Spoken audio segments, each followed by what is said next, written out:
Twilight Gets a Puppy. By TDR. Chapter 63. Howl of the Cutie. Part 2. A week prior. You want to what? Twilight practically shrieked. Spike rolled his eyes as Ross looked between his siblings with a bit of worry. I want to start attending school here in Ponyville. The 2-hour commute to Canterlot isn't doing my current tutor, nor me, any favors. Spike stated again. School's only just started and Miss Cheerly says she can take me in if I want. The Crown pays for passage for students to Canterlot.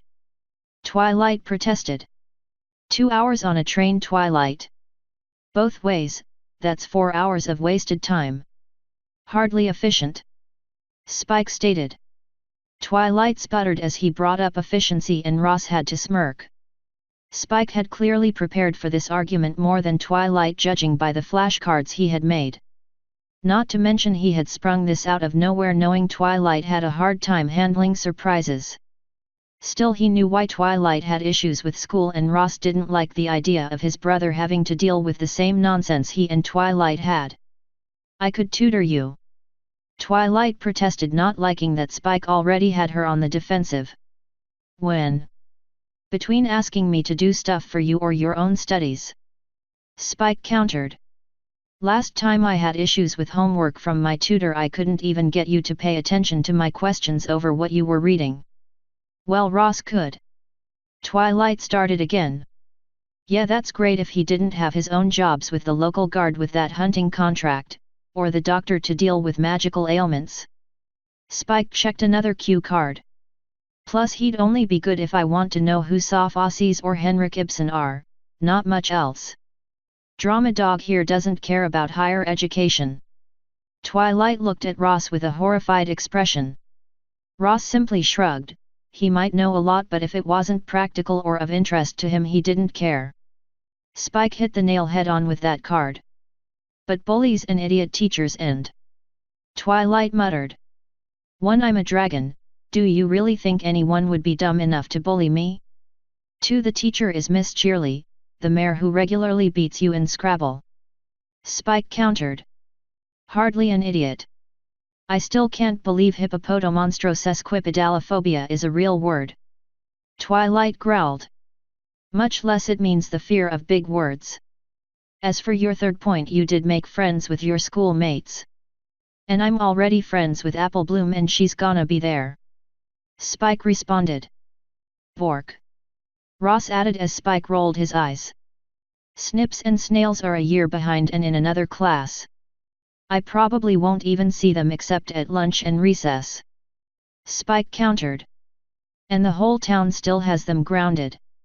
Right, but, you know what, just no. Twilight stated flatly. We'll figure out something else in regards to the tutor, but I don't want you going through the same thing I had to with a public school. But... Spike fumbled through the cards looking for something else to say. No buts. As your legal guardian here, I have final say on this.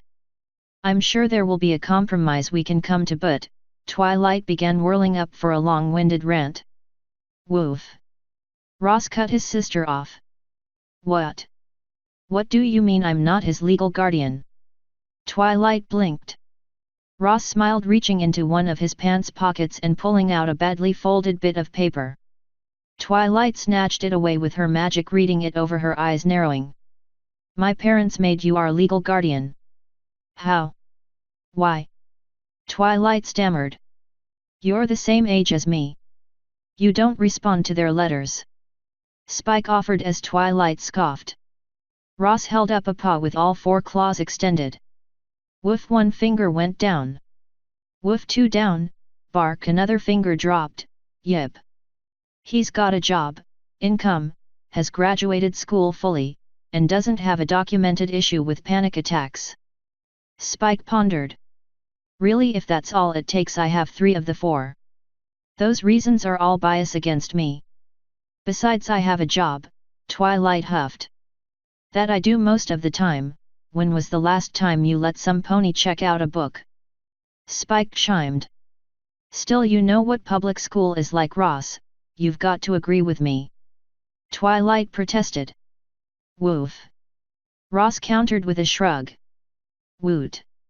Spike shouted, throwing his cue cards in the air. Thanks Ross, I need to tell Apple Bloom.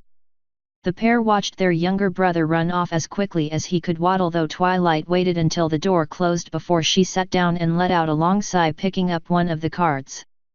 This is going to end badly, you know. Twilight offered, reading the card. Good points or not? Growling, Ross countered. I know I'm probably projecting my experiences, but he's a dragon in a school of foals. They're going to treat him like they did you or like they did me once they find out how smart he is. Twilight grumbled. Woof. I know he's older. But not by much, Twilight sighed. I'm overthinking this, aren't I? Ross nodded. I still don't like it, I just hope he can keep this level of optimism. Twilight muttered. One of us has to be normal. Asterisk. Current day. Well, that was interesting. Cheerily stated with a small smirk as Spike sat in the pile of books grumbling, a large school bag covering his head, pencils and parchment now scattered over the floor around him as well. Your sister seems a bit enthusiastic this morning. Cheerily chuckled. Though her aim is spot on. A bit. Spike said from inside the book bag. Do let her know that we won't need anything on the third age of Griffinstein. Cheerily commented, looking down at the books, stacking a few of them neatly and looking at the titles. Or the production of Flan, or... You know what, I'll just make a book list for her. So next time she doesn't have to send the entire textbook section from the library. Thank you. Spike offered, trying to pull the bag off his head. Alright, let's see. Cheerily considered. Stardust, would you move a seat closer to the window? I'll put Spike in your old spot, as Apple Bloom seems to know him and can help him catch up. All right. The filly called, gathering up her stuff to move. The rest of the class slowly returned to their seats, eyeing the dragon more with curiosity now than fear, though they all seemed to be worried something else was going to appear. A knock on the door drew every pony's attention to it, save Spike, who was still trying to clean everything up. Cheerily sighed, quite glad she had scheduled free time before her lessons started. Pushing open the door, she was greeted to the sight of a navy furred chest.